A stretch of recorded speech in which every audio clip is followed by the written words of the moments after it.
Hello, this is Kamlesh Ahuja sir की chemistry class.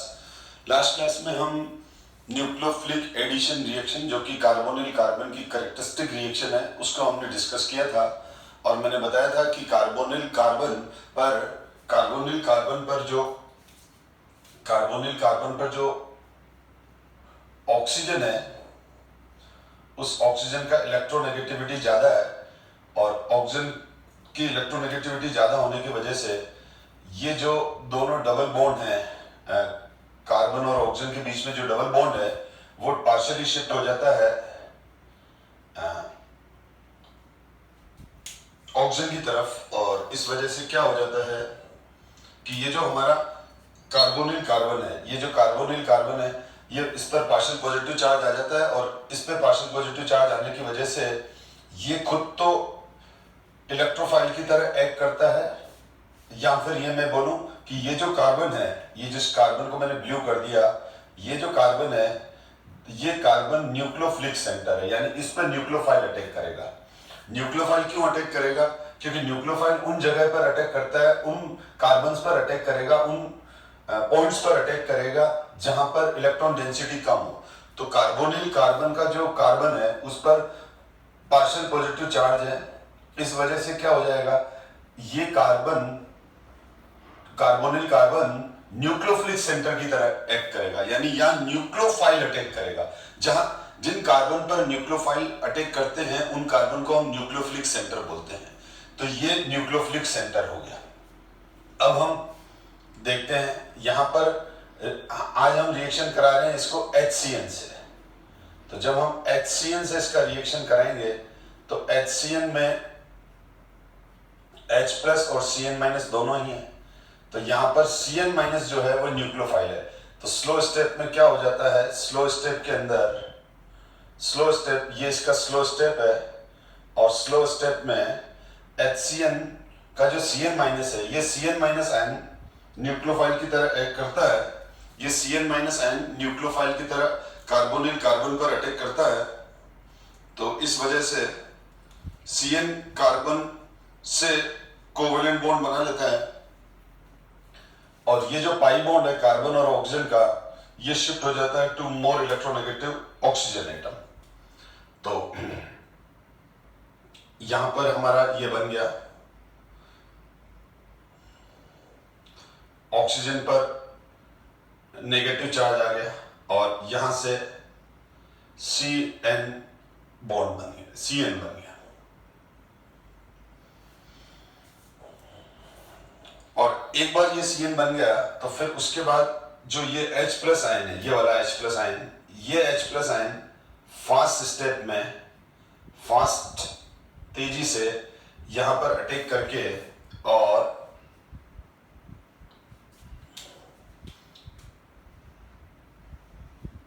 Cyanohydrin बना लेता है। क्या बना लेता है? Cyanohydrin. This compound is called cyanohydrin. तो ये वाली स्टेप जब H प्लस का जो ये H प्लस जुड़ा, ये फास्ट स्टेप है बेटा इसकी। और ये जो कंपाउंड बना इसको बोलते हैं अपन साइनोहाइड्रिन। साइनोहाइड्रिन का मतलब ये हो गया कि साइनो और हाइड्रिन, इस जैसे साइनोहाइड्रिन है तो OH और Cn है, क्लोरोहाइड्रिन है तो OH और Cl आ जाएगा, इस तरह से नाम देते हैं। तो ये साइनोहाइड्रिन बन गया बेटा।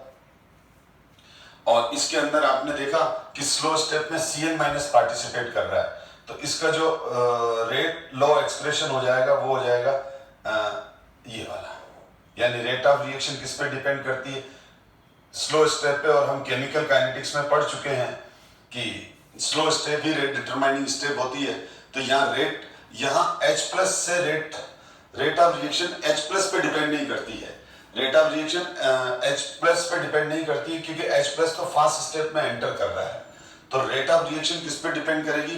Concentration of carbonyl compound and it's nature, और इसी तरह से न्यूक्लियोफाइल। तो न्यूक्लियोफिलिक एडिशन रिएक्शन में हमेशा ध्यान रखो, स्लो स्टेप में कौन है बेटा? स्लो स्टेप में है Cn माइनस। ये Cn माइनस है स्लो स्टेप में, ये H प्लस तो फास्ट स्टेप में है। सबसे पहले Cn माइनस ने अटैक किया और इंटरमीडिएट टेट्राहेड्रल इंटरमीडिएट बनी, जैसा कि प्रीवियस क्लास में मैं डिस्कस कर चुका हूं। इस टेट्राहेड्रल इंटरमीडिएट में ऑक्सीजन पर नेगेटिव चार्ज है, जहां H+ फास्ट स्टेप में अटैक करके O- को न्यूट्रलाइज कर देता है और साइनोहाइड्रिन बन जाता है। तो स्लो स्टेप में कौन इन्वॉल्व है? C डबल बॉन्ड और Cn-। ठीक है, तो इस वजह से रेट ऑफ रिएक्शन इन दोनों की कंसंट्रेशन और इन दोनों की नेचर पे डिपेंड करेगी। तो HCN एक वीक एसिड है, तो HCN हम क्या करते हैं, अगर ये रिएक्शन, इस रिएक्शन को फास्ट करना है, तो इस रिएक्शन को फास्ट करने के लिए हम बेसिक मीडियम में रिएक्शन करवाते हैं। किस में कराते हैं? Basic medium. अगर रिएक्शन की स्पीड बढ़ानी है, क्योंकि HCN इटसेल्फ बहुत, अगर मैं HCN की बात करूं तो HCN वीक एसिड है, तो ये Cn-आयन बहुत स्लो और कम प्रोड्यूस करता है। लेकिन अगर मैं इस रिएक्शन को बेसिक मीडियम प्रोवाइड कर दूं, तो जैसे ही मैं बेसिक मीडियम प्रोवाइड करूंगा, तो जो बेस का OH- आयन है, ये बेस का OH- आयन इस H+ से कंबाइन करके वाटर बना लेगा, इस H+ से कंबाइन करके वाटर बना लेगा, और जैसे ही ये H+ आयन रिलीज होता जाएगा, तो HCN का आयोनाइजेशन फॉरवर्ड डायरेक्शन में शिफ्ट हो जाएगा। तो मेरी बात समझ में आई आपको? मैं ये कह रहा हूं HCN वीक एसिड है, HCN वीक एसिड है, तो Cn- आयन बहुत स्लो और कम निकलेंगे, तो रेट ऑफ रिएक्शन धीरे रहेगी, स्लो रहेगी। अब अगर हमको रेट ऑफ रिएक्शन को फास्ट करना है, रिएक्शन की स्पीड को बढ़ाना है, तो हमको Cn- का कंसंट्रेशन बढ़ाना है, तो HCN ले लिया, और अब इस रिएक्शन में मैंने थोड़ा सा कोई बेस ऐड कर दिया, तो बेस का जो OH- आयन है वो HCN के इस H+ आयन से कंबाइन करके, HCN के इस H+ आयन से कंबाइन करके बेस का OH- आयन वाटर बना देगा। तो ली चैटले प्रिंसिपल के अकॉर्डिंग क्या होता है कि अगर किसी रिवर्सिबल रिएक्शन है या वीक इलेक्ट्रोलाइट है, तो अगर उसका एक प्रोडक्ट बाहर आ जाए, ठीक है, तो रेट ऑफ फॉरवर्ड रिएक्शन बढ़ जाती है, तो ये H+ निकलता जाएगा, तो ये आयोनाइजेशन, ये देखो, ये आयोनाइजेशन फास्ट होता जाएगा। ठीक है, तो बेस क्या करता है? HCN के आयोनाइजेशन को फास्ट कर देता है। अब फिर कुछ स्टूडेंट पूछते हैं, सर फिर ये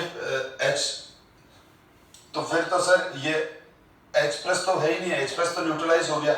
हाँ बेटा, फिर H+ न्यूट्रलाइज हो गया, तो इस केस में क्या होगा? इस केस में रिएक्शन इस तरह से चलेगी।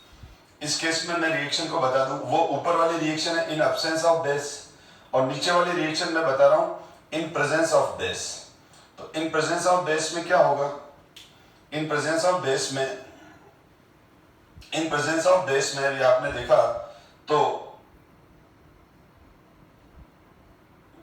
इन प्रेजेंस ऑफ बेस में क्या होगा? H+, Cn-,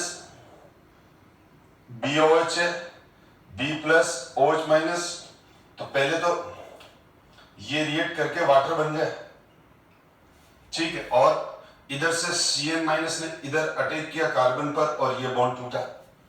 तो यहां पर क्या हो गया? यहां पर हो ये गया बेटा कि C साइनोहाइड्रिन बन गया, और यहां नेगेटिव चार्ज आ गया। अब O- गुड प्रोटॉन एक्सेप्टर होता है। O- क्या होता है? गुड प्रोटॉन एक्सेप्टर होता है। तो जब ये O- गुड प्रोटॉन एक्सेप्टर है, तो ये जो नेगेटिव चार्ज आया, अब इस केस में ये प्रोटॉन ट्रांसफर वाटर जो बन गया है, उससे ये H+ इधर आएगा, और इससे H+ इधर आकर हमारे पास साइनोहाइड्रिन बनेगा, और OH- आयन रिलीज हो गया। ठीक है, तो देखो इस रिएक्शन में स्टार्टिंग में तो हमने OH- आयन लिया, चलो हम B+ को हटा देते हैं। ठीक है, यानी B+ कुछ भी हो सकता है, ठीक है ना, जो B+ होगा वो B+ यहाँ आ जाएगा, अगर यहाँ NaOH होगा तो यहाँ NaOH वापस बन जाएगा। ठीक है, चलो ये B+ है, ठीक है, तो ये B+ है, तो ये B+ अब इससे रिएक्शन करके BOH बना देगा, ये Na+ है तो ये NaOH बना देगा। तो कहने का मतलब B+ का तो कोई रोल नहीं है, रोल तो OH- आयन का है। बेस के OH- आयन ने HCl के H+ से रिएक्ट करके H2 बना दिया, जिससे साइनाइड आयन की कंसंट्रेशन बढ़ गई, तो रेट ऑफ रिएक्शन बढ़ गई। अब रेट ऑफ रिएक्शन बढ़ के तेजी से इंटरमीडिएट बन गया। इंटरमीडिएट बनते ही जो वाटर बना है, ये वाला वाटर मॉलिक्यूल क्या करेगा? ये वाला वाटर मॉलिक्यूल इस वाले वाटर मॉलिक्यूल से वापस प्रोटॉन इस इंटरमीडिएट टेट्राहेड्रल इंटरमीडिएट के इस ऑक्सीजन नेगेटिव की तरफ शिफ्ट हो जाएगा, यानी ये H इधर आके ये साइनोहाइड्रिन बन गया, OH माइनस N निकल गया, तो ये बेस्ट कैटालाइज रिएक्शन हो गई। ठीक है, तो बेस्ट कैटालाइज रिएक्शन हो गई। तो इसका मतलब अगर आपको कोई पूछे कि इस रिएक्शन को अगर फास्ट करना हो तो हम क्या करेंगे, इसके अंदर कौन सा कैटालिस्ट डालेंगे, तो बेस डालेंगे। बेस से क्या होता है, रेट ऑफ रिएक्शन बढ़ जाती है, और कैसे बढ़ गई मैंने क्लियर कर दिया। बेस HCN के आयोनाइजेशन को फास्ट कर जाता है, बेस CN माइनस आयन की कंसंट्रेशन को बढ़ा देता है। अब हम और आगे बात करते हैं बेटा, ध्यान दो। अब ये तो हो गया साइनोहाइड्रिन। अब इसमें अब अगर मैं डायरेक्ट प्रोडक्ट बना दूं बेटा, तो अब यहां पर मैं इसको ऐसे लिख रहा हूं। अब अगर मैं जब एग्जाम में डायरेक्ट लिखेंगे हम इस रिएक्शन को, तो इस तरह से लिखेंगे,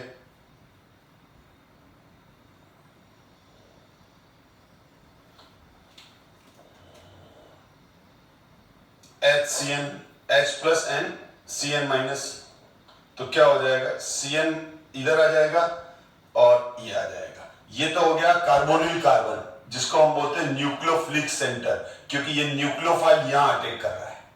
ठीक है, इस कार्बन पे न्यूक्लियोफाइल अटैक कर रहा है, तो इसको न्यूक्लियोफिलिक सेंटर बोलेंगे, क्योंकि ये न्यूक्लियोफाइल का सेंटर है, न्यूक्लियोफाइल यहां अटैक कर रहा है स्लो स्टेप में। तो ये तो इसकी फर्स्ट स्टेप होती है, जिसको मैं बोलता हूं स्लो स्टेप, और फिर उसके बाद ये इसकी सेकंड स्टेप होती है फास्ट स्टेप। दोनों को मैंने साथ लिख दिया, SS का मतलब स्लो स्टेप, FS का मतलब फास्ट स्टेप। अब हुआ क्या बेटा, अब हुआ ये कि ये साइनोहाइड्रिन बन गया हमारा, ये साइनोहाइड्रिन बन गया। अब इसमें अगर मैंने यहां H ले लिया, तो इसको, तो ये फॉर्मेल्डिहाइड है, तो इसका नाम हो जाएगा फॉर्मेल्डिहाइड साइनोहाइड्रिन। जिस HCHO को क्या बोलते हैं, फॉर्मेल्डिहाइड, तो ये हो जाता है, ये फॉर्मेल्डिहाइड है, तो इसका नाम हो जाएगा फॉर्मेल्डिहाइड साइनोहाइड्रिन। और अगर IUPAC नेम की बात करूं तो 1 2, तो इसका IUPAC नेम हो जाएगा 2 हाइड्रोक्सी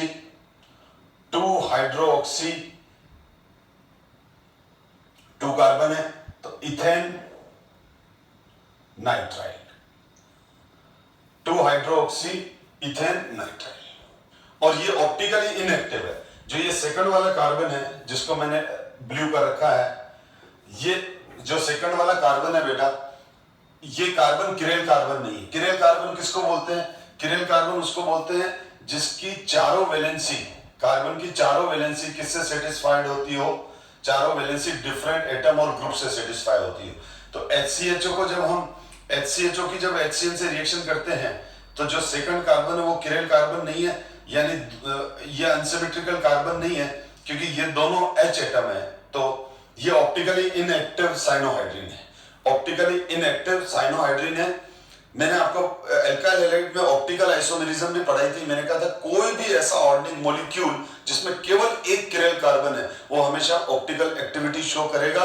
जब उसमें से प्लेन पोलराइज लाइट पास करेंगे तो वो क्लॉकवाइज रोटेट होगी या एंटी क्लॉकवाइज रोटेट होगी, जब प्लेन पोलराइज लाइट उसमें से पास होती है।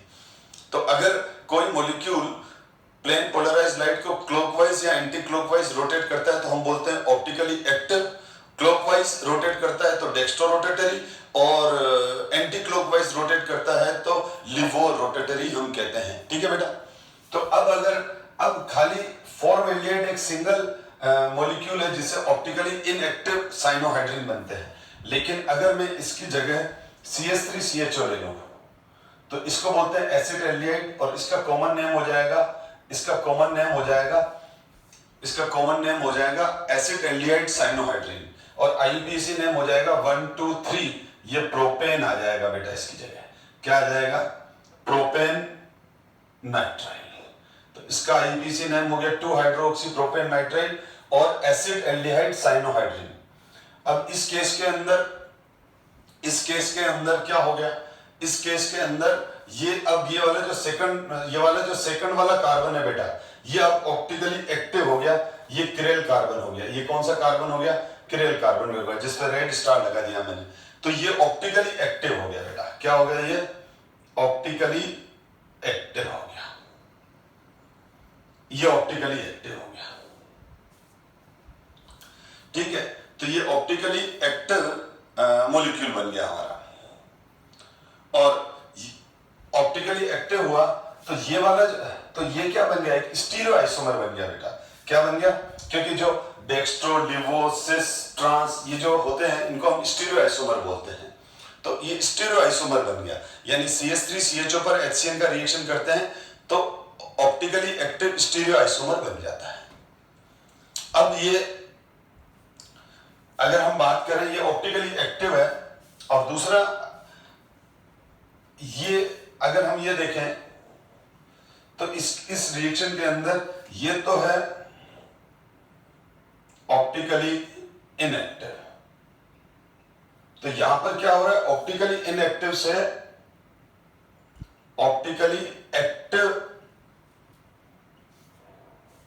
साइनोहाइड्रिन बना। यानी ऑप्टिकली इनएक्टिव तो क्या है, रिएक्टेंट है, लेकिन इस यहां पर ऑप्टिकली एक्टिव क्या हो गया, प्रोडक्ट हो गया। तो ये हो गया इसका स्टीरियो सेंटर। ठीक है, क्योंकि किस कार्बन की वजह से ऑप्टिकल एक्टिविटी है, इस सेकंड वाले किरेल कार्बन की वजह से। ठीक है, इस सेकंड वाले कार्बन, ये सेकंड वाला कार्बन कहां है, ये रहा बेटा, ये सेकंड वाला कार्बन ये है। ठीक है, तो ये वाला कार्बन और ये वाला कार्बन एक ही, इसको ब्लू कर रखा है मैंने, इसको ब्लू कर रखा है इसीलिए मैंने। ठीक है, तो ये स्टीरियो सेंटर है इसका, ये स्टीरियो सेंटर है। इस स्टीरियो सेंटर की वजह से ही, इस स्टीरियो सेंटर की वजह से ही क्या हुआ, इस स्टीरियो सेंटर की वजह से ही ये ऑप्टिकल आइसोमेरिज्म शो कर रहा है।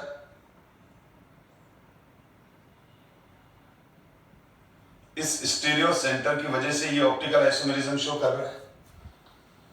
और लेकिन ये देखो, ये स्टीरियो सेंटर अगर यहां पर देखें तो यहां पर, तो इसको यहां स्टीरियो सेंटर नहीं बोलेंगे, लेकिन यहां पर रिएक्शन में क्या हुआ, एक ऑप्टिकली इनएक्टिव ऑप्टिकली एक्टिव बन रहा है। कब, जब इस पे अटैक हो रहा है, तो इसको बोलते हैं pre stereo centre carbon, pre और प्रो स्टीरियो सेंटर। क्या बोलते हैं, प्रो स्टीरियो सेंटर और प्री स्टीरियो सेंटर।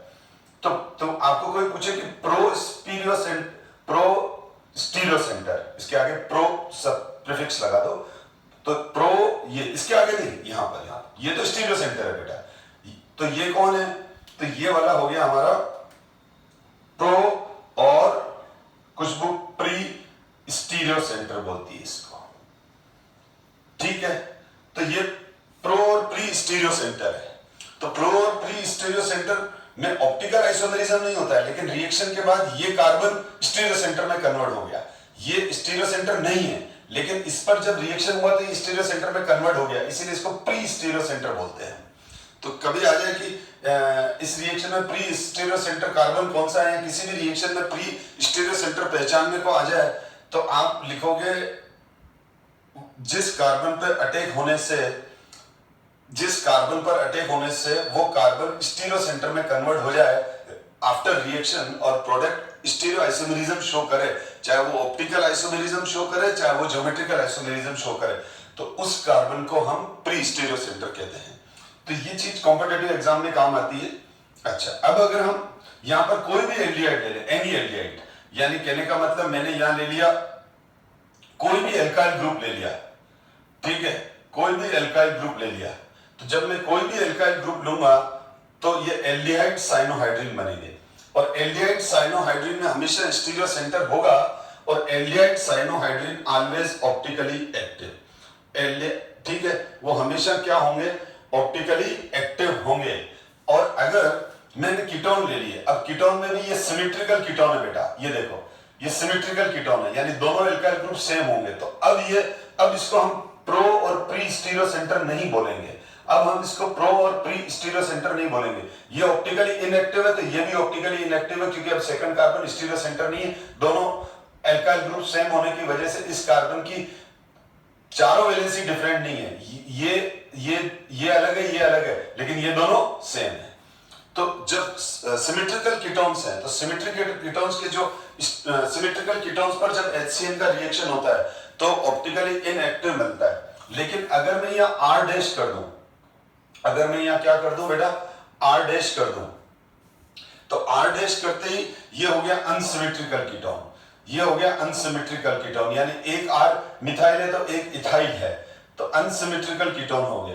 तो इस केस में वापस इसको प्रो और प्री स्टीरियो सेंटर कहेंगे, ये स्टीरियो सेंटर में वापस बदल गया, ठीक है, और ये ऑप्टिकली एक्टिव हो गया बेटा, ये वापस ऑप्टिकली एक्टिव हो गया। तो आपको समझ में आ गया कि है ना, जो साइनोहाइड्रिन है, जब साइनोहाइड्रिन जब कार्बोनिल कंपाउंड्स पर HCN रिएक्ट करता है तो फॉर्मेल्डिहाइड को छोड़ दो, फॉर्मेल्डिहाइड को छोड़ दो बेटा, फॉर्मेल्डिहाइड को अलग कर लो।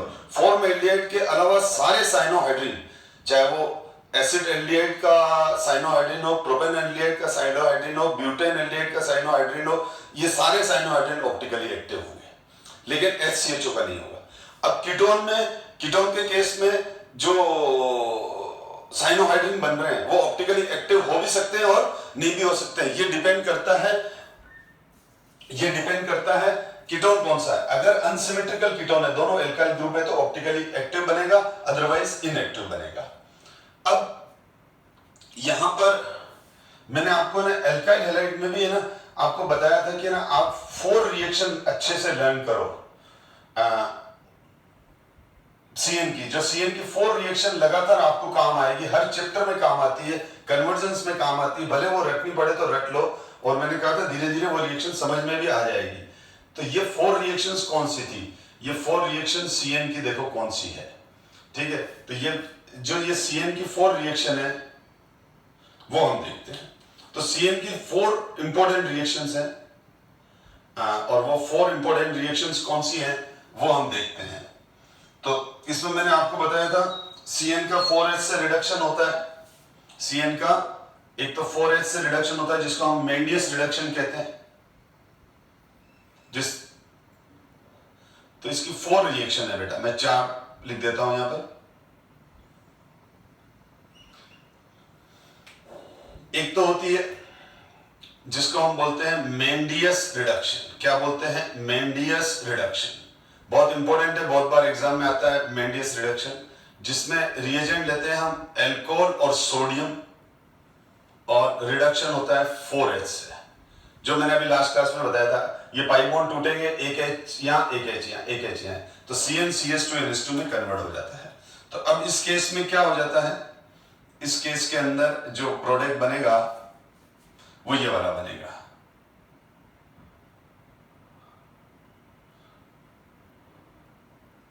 CnCH2NH2, ठीक।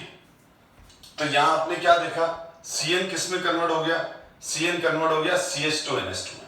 तो यहां पर ये वैलेंसीज कुछ भी हो चलेगा, ठीक है ना।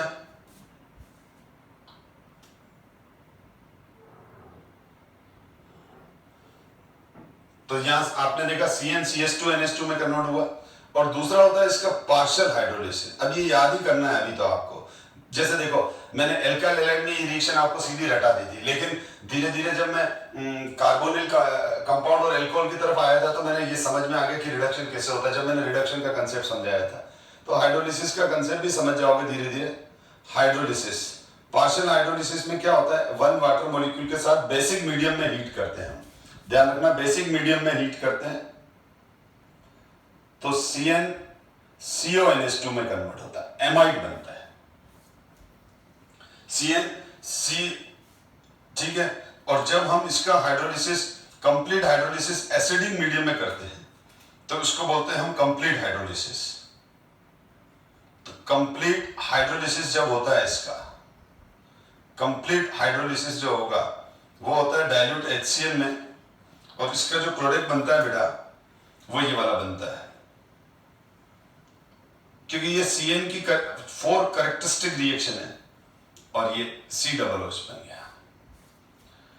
और एक स्टीफन रिएक्शन है जो method of preparation of aldehyde में भी आया था, जिसका मैकेनिज्म मैंने क्लियर कर चुका हूं, मैं बस खाली लिख रहा हूं, इससे एल्डिहाइड बनेंगे जो अपन लेते हैं इसमें SnCl2 प्लस डाइल्यूट HCl, इस रिएक्शन को हम स्टीफन रिएक्शन बोलते हैं।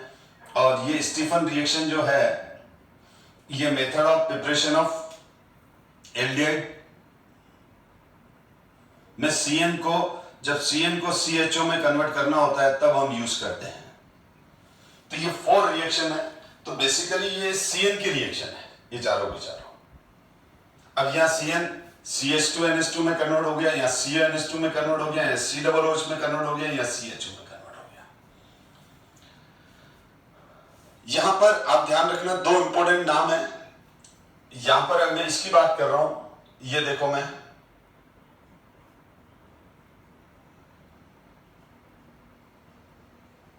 ये जब हम कंप्लीट हाइड्रोलिसिस करते हैं CN का जब कंप्लीट हाइड्रोलिसिस करते हैं तो ये बन गया।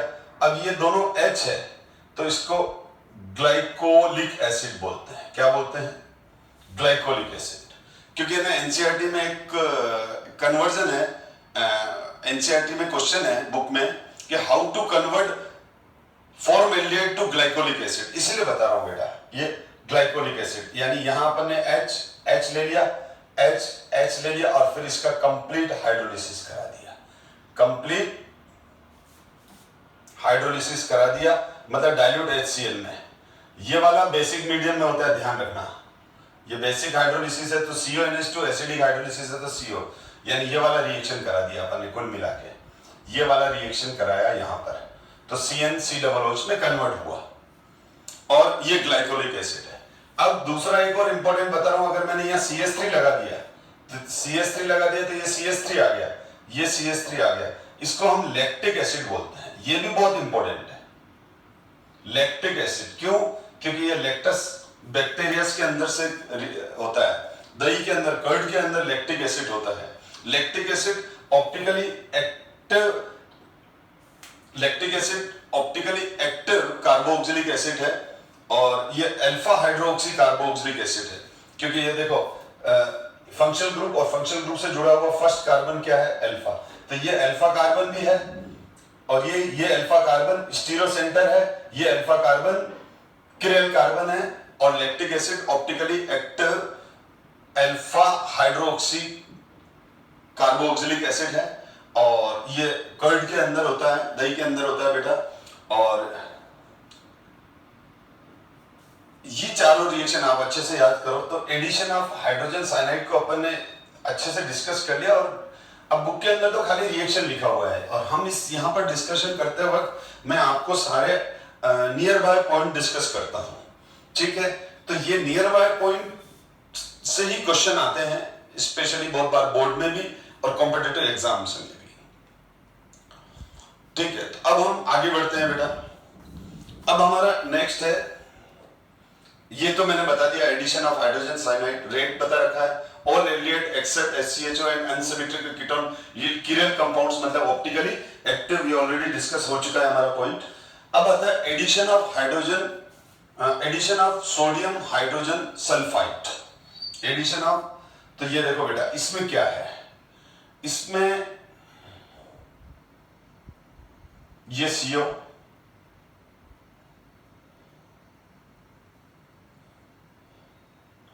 और सोडियम, इसका जो फॉर्मूला होता है वो होता है NaHSO3, NaHSO3।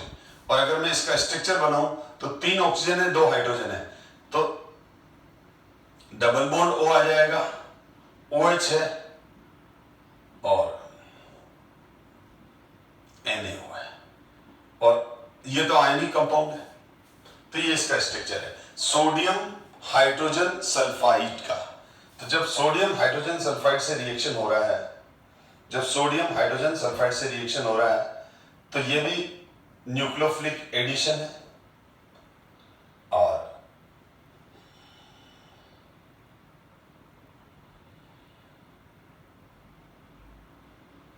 इसके अंदर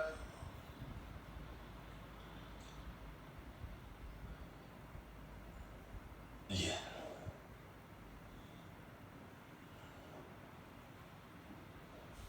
अब इसमें वापस ये हमारा कार्बोनिल कार्बन जो न्यूक्लियोफिलिक सेंटर है, क्योंकि इस पे पार्शियल पॉजिटिव चार्ज है, इस पे न्यूक्लियोफाइल आकर अटैक करेगा।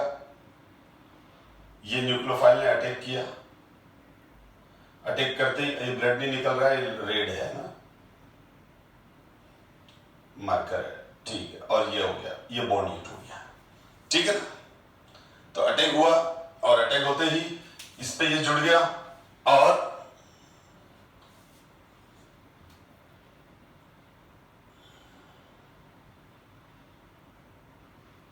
ये वो टेट्राहेड्रल इंटरमीडिएट बन गई। ये हमेशा ध्यान रखो कि कभी भी सोडियम आयन कोवेलेंट बॉन्ड नहीं बनाता, यानी कहने का मतलब ये O नेगेटिव आयन स्टैंड कर रहा है, अभी इंटरमीडिएट न्यूट्रलाइज नहीं हुई है। ये Na+, देखो सोडियम पोटेशियम रुबिडियम सीजियम, ये भूल जाओ कभी किसी के साथ बॉन्ड बनाते ही नहीं है, ये हमेशा आयनाइज फॉर्म में रहते हैं, ठीक है। तो हम ये बोले कि Na+ इसको न्यूट्रल कर रहा है तो नहीं कर रहा है, चलो मान लो कर भी रहा है, लेकिन बॉन्ड तो बना ही नहीं रहा है, बॉन्ड तो बना ही नहीं रहा है। तो होता क्या है, ये यहां पर क्या हो जाता है, फिर यहां से ये प्रोटॉन ट्रांसफर हो जाता है, ये प्रोटॉन ट्रांसफर यहां से होता है, क्योंकि ये अच्छा प्रोटॉन रिसेप्टर है, तो ये प्रोटॉन ट्रांसफर हो गया, ये प्रोटॉन ट्रांसफर हो गया। ये प्रोटॉन जब इधर आता है तो ये वाला कंपाउंड बनता है,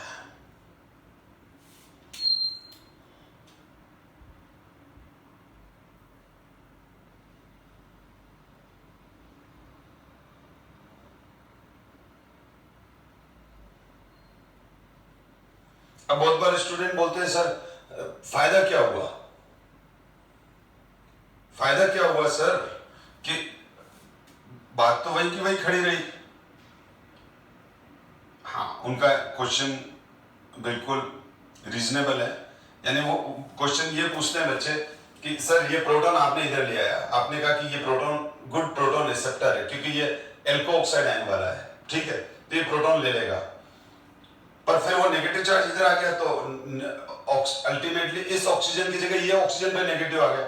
पर मैंने क्या कहा, जो ज्यादा स्टेबल होता है वो बनता है। ये वाला जो नेगेटिव चार्ज है, ये नेगेटिव चार्ज, ये वाला जो नेगेटिव चार्ज है बेटा, वो स्टेबलाइज नहीं है, जबकि ये वाला नेगेटिव चार्ज स्टेबलाइज है। कैसे स्टेबलाइज है ये देखो, ये वाला नेगेटिव चार्ज जो है, मैं Na को हटा रहा हूं, Na को इधर लिख देता हूं, ठीक है, Na+ तो है, ठीक है, वो स्पेस कम है इसीलिए, ठीक है ना। तो अब ये वाला नेगेटिव चार्ज इसीलिए स्टेबलाइज है क्योंकि ये जो पाई बॉन्ड है, यहां से इसका रेजोनेटिंग स्ट्रक्चर बन जाएंगे, दो बन गया ये। तो अब यहां पर क्या हो जाएगा,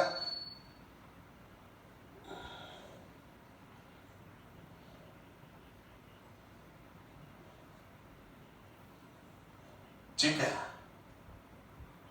तो कुल मिला के क्या हुआ,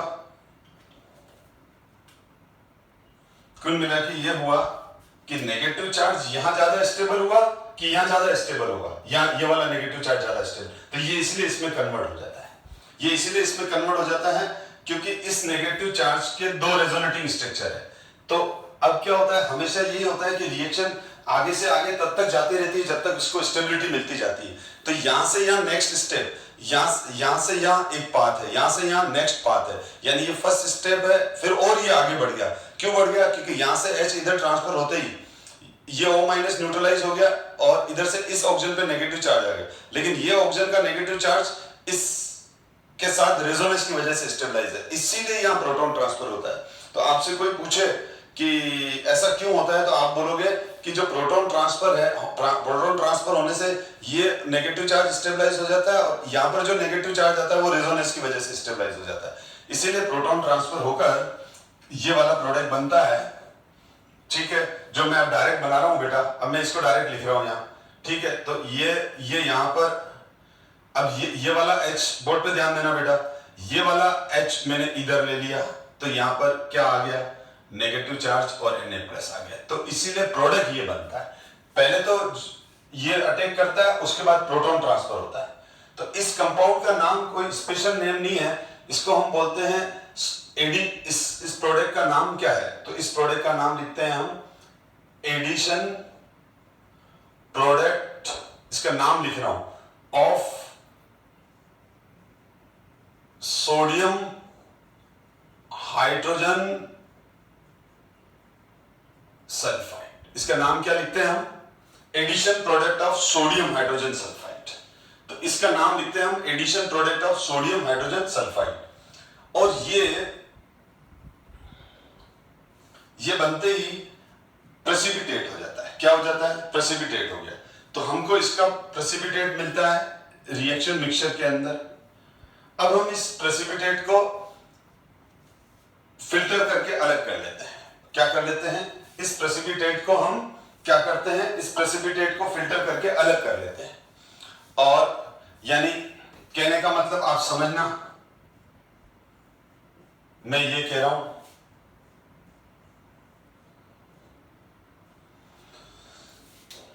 ये हमारे पास ठीक है, ये रिएक्शन है। तो इसके अंदर हमारा कोई भी कार्बोनिल कंपाउंड है, जैसे फॉर्मेल्डिहाइड है, एसिड एल्डिहाइड है,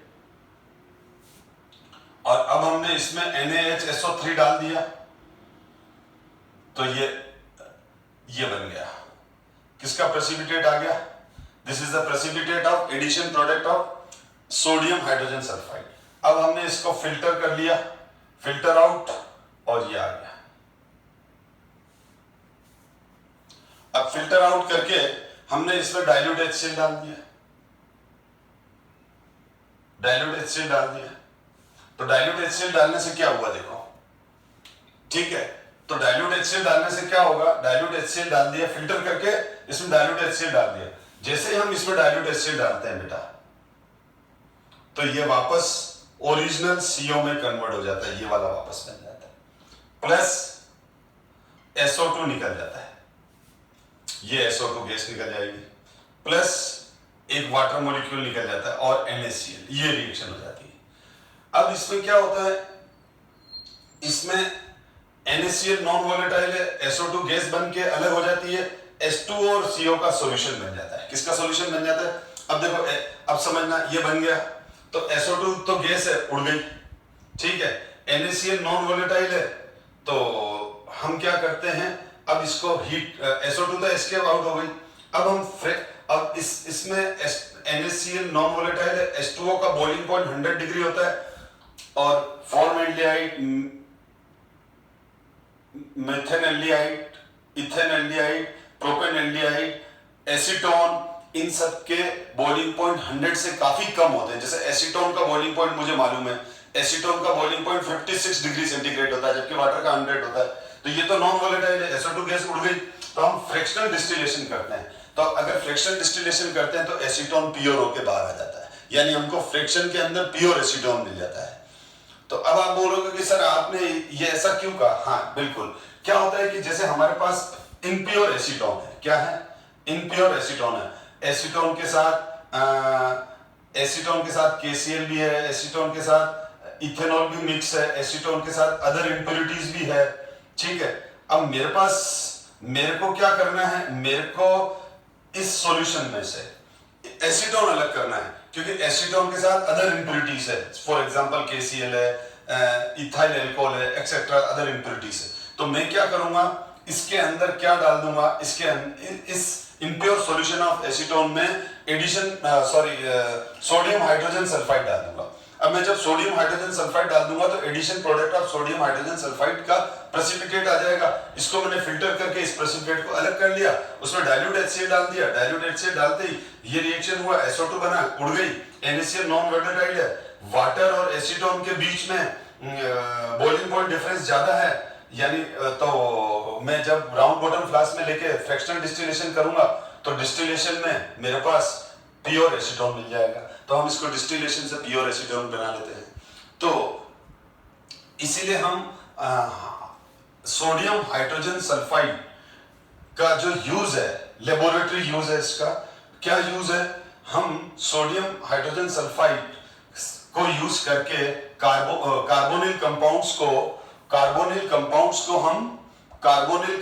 को सेपरेट भी कर सकते हैं। कर लिया ना, सेपरेट कर लिया, क्योंकि वो एसीटोन, अल्कोहल, KCl और इंप्योरिटी के साथ था। तो एनसीईआरटी बुक में ये लिखा हुआ है कि this reagent use for purification and separation of carbonyl compounds. ठीक है, तो ये समझ में आ गया आपको, इसका ये एप्लीकेशन है। लेकिन इस रिएक्शन का एक लिमिटेशन है, ये रिएक्शन केवल एल्डिहाइड्स पर होती है और कीटोन में भी अनहिंड्रेड कीटोन पर होती है। केवल ये रिएक्शन एसीटोन ही देता है, दूसरे कीटोन्स नहीं देते हैं। एल्डिहाइड तो सारे दे देंगे, ठीक है, लेकिन कीटोन्स में सिंगल कीटोन देगा। कौन देगा?